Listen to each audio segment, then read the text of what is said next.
counselor, we have special educators, we have teachers. So it's a mixed bag, which is really good.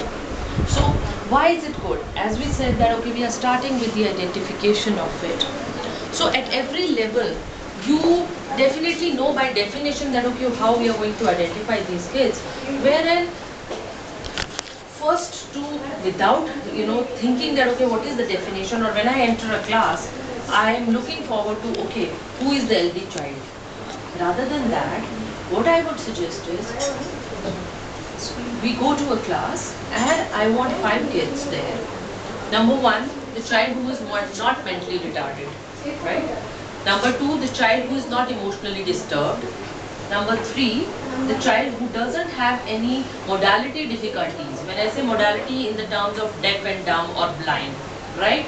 And number 4, the child who is not deprived of any kind of learning experience or lack of performance is there. So these 5 things. When we look at these 5 factors, all these children who don't meet these criteria, or the one who meet these criteria, first we are going to put them aside.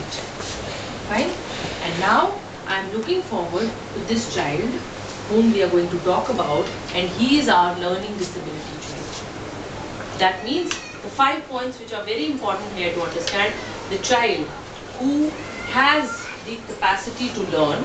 Number 2, the child who has the opportunity to learn also and the environment to learn.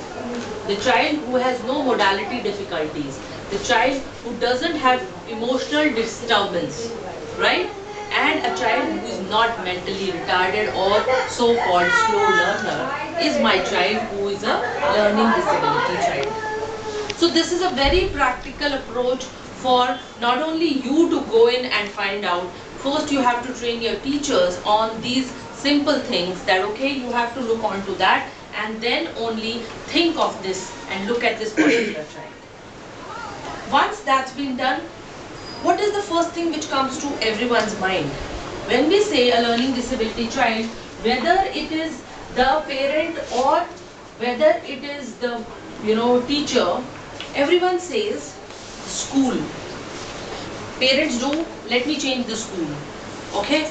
Sometimes teachers also have this conception, because we do not have enough resources, or I don't have a counselor or a special educator, so we are not able to work with this child. And when we say this, we say, okay, we are not able to help your child. Why don't you go to a school where you have special educators or this help? Number 1. Whereas this is a misconception. Why? In the next few minutes, we will be able to look at it, that why it is.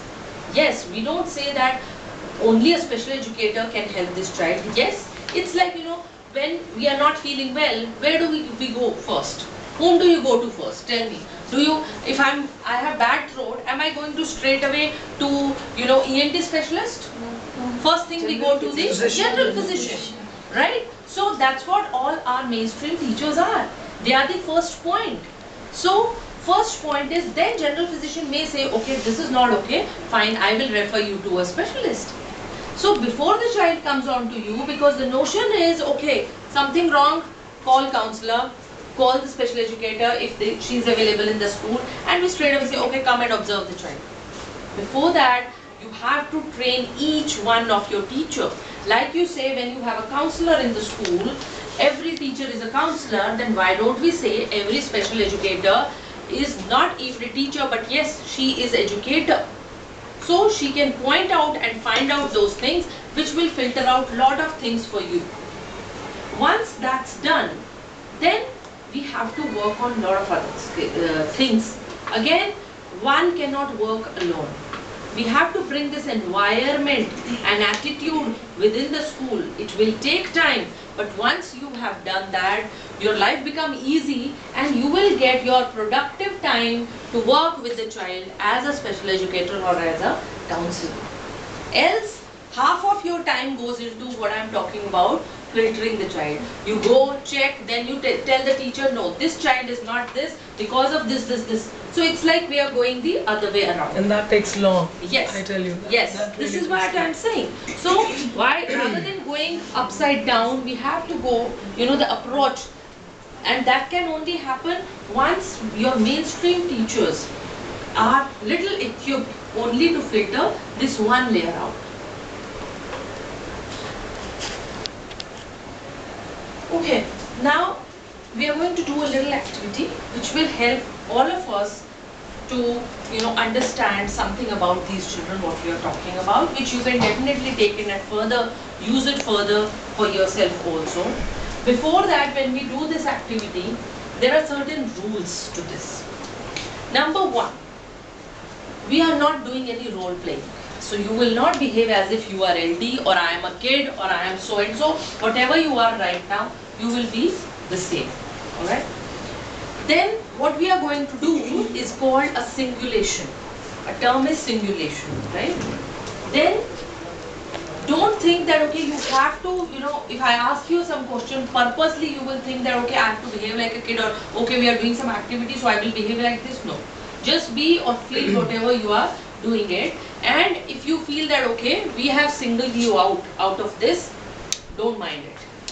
Right? And if you are not able to do something, you have to take the owner's role. And that's what the problem ownership, what we call it. And as again repeating, don't act like kids. No need to. Wherever it is, we will take care of it. And when I am doing this activity and I am standing here as a trainer, I am going to have little bias towards all of you who are sitting here. One, that you all are lazy and you all are dumb. Okay? And if I will push you to do some activity which you are not able to do it, you will give up. Okay? So with these notions, I am just going to get something to start the activity. We will be starting this activity.